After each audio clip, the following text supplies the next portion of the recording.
Hello, everyone. This is Cedric once again. Yeah, it is a little bright. I was just thinking about buying property. It's simple to do once you build up your professionalism and you're not going to take advantage of it. It's easy to do. Let's talk about some of the ways and some of the misconceptions, I guess. We can take a look at that. Let me do something with this light. Please forgive me.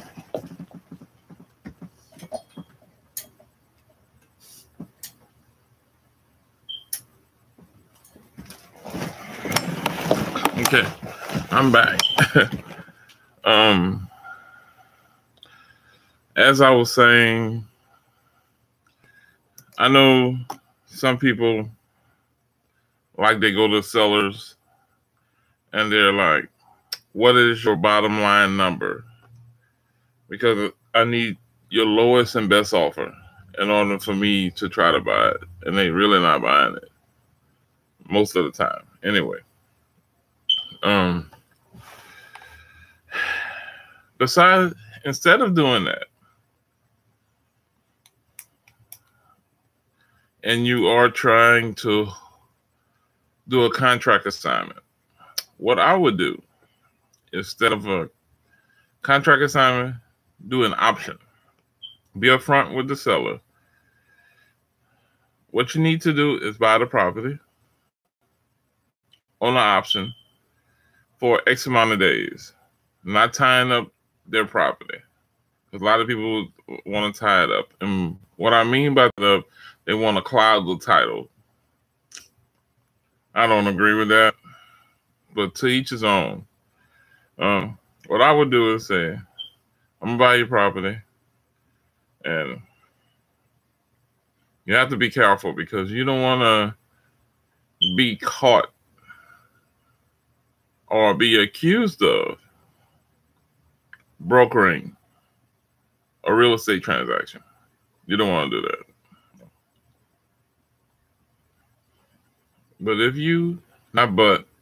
when you are upfront with the seller and they have been unsuccessful with trying to sell their house, they're tired of it, they don't want to deal with it, they don't want to deal with renters. One of the options you can use to provide a solution, like I always say, you need solutions. There's an option. Say I need an option for 20 days, option for 30 days, option for 45 days. And you have to have a contingency in that contract that says at the end of the 45 days, if this isn't sold, the contract is null and void. Also, what I would put in there, if the seller has a bona fide, legit buyer with verifiable funds, I will cancel the contract. The only thing I ask in return is 2 hours to match that. And if I'm unable to do that in that amount of time, I will cancel the contract because I have a contingency in the contract. You have to have a contingency in the contract. You cannot just cancel a contract. That's not the way contracts work. And no matter what you see on social media and all that garbage, I do not agree with this. They say, yes, when you put in escrow, that's fine, but you need some transfer. That money has to transfer. It's $10. Come on. That's not going to hurt. $10, $100. It's not going to hurt you. And take them, if you have to the title company and let them put that in escrow so the money's protected. I'm not going to say much more than that. Y'all need to do some research. And don't give us a bad rap out there. We're trying to do the right thing. And 100 people doing the wrong thing. That's not good. With owner financing. I love owner financing so much, but this is the thing. People believe that if you do owner financing, it's a bad deal Because say if the seller dies before the end of the term, how do we know the heirs will honor the contract? That's why what you do with seller financing, you put the deed in escrow with the proper documentation stating that at the end of the term, the legal title, which is the deed, transfers from the seller to you. You will become the new owner. The new owner of legal title, because you're going to have equitable title already. I'm not sure how Louisiana is with contract for deeds. I'm not sure.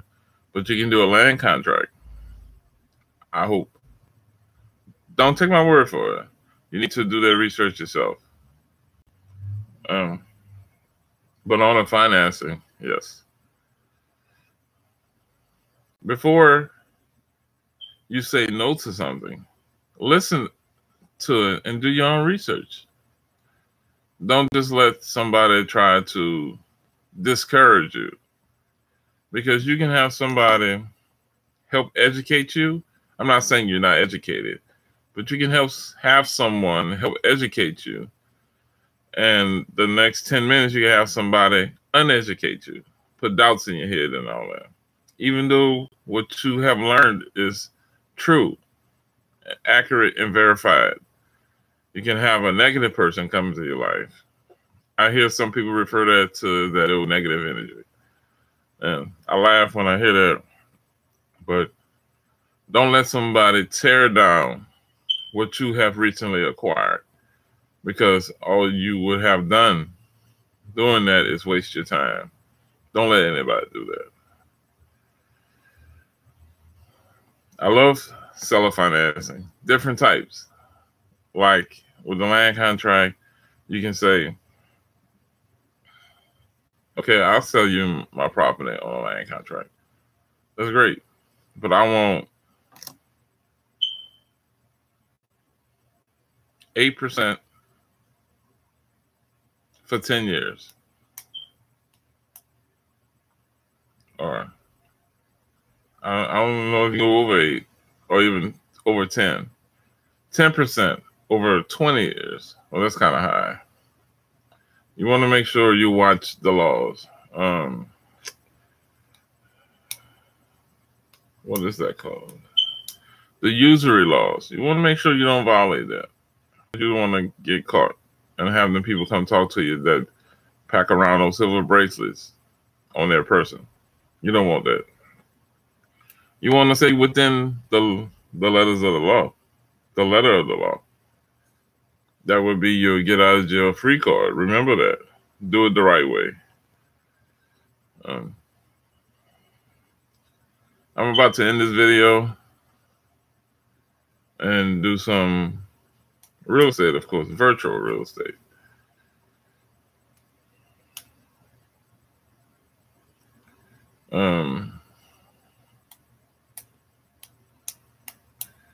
And if someone tell you owner financing is illegal, that's not true. With owner financing, the only thing that you really are doing is becoming the bank.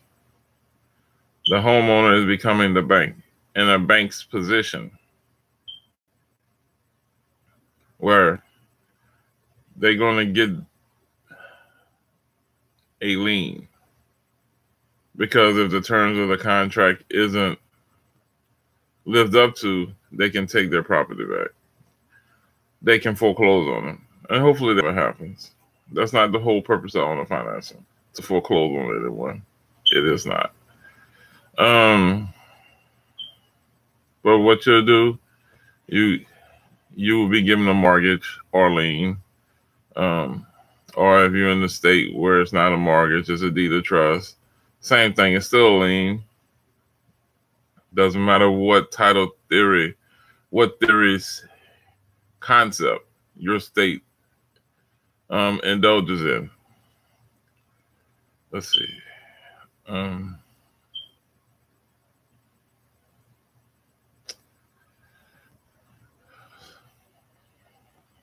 on the financing, is one. I like subject to. Purchasing the property is subject to the existing financing. And giving a promissory note to the homeowner that is payable in 12 months, 24 months, 36 months, 60 months, depending on the condition of the mortgage.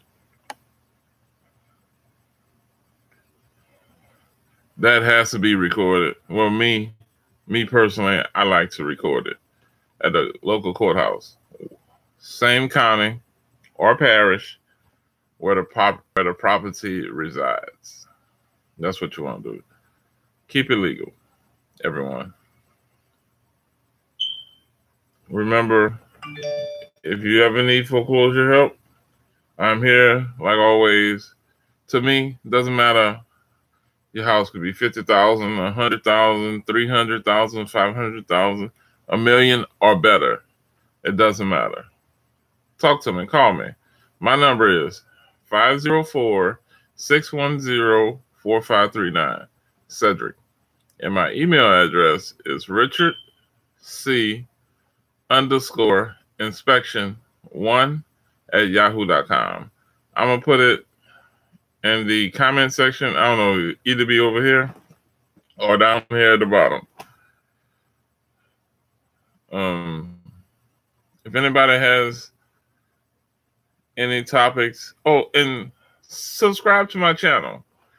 Leave me comments or topics you would like for me to make a video about.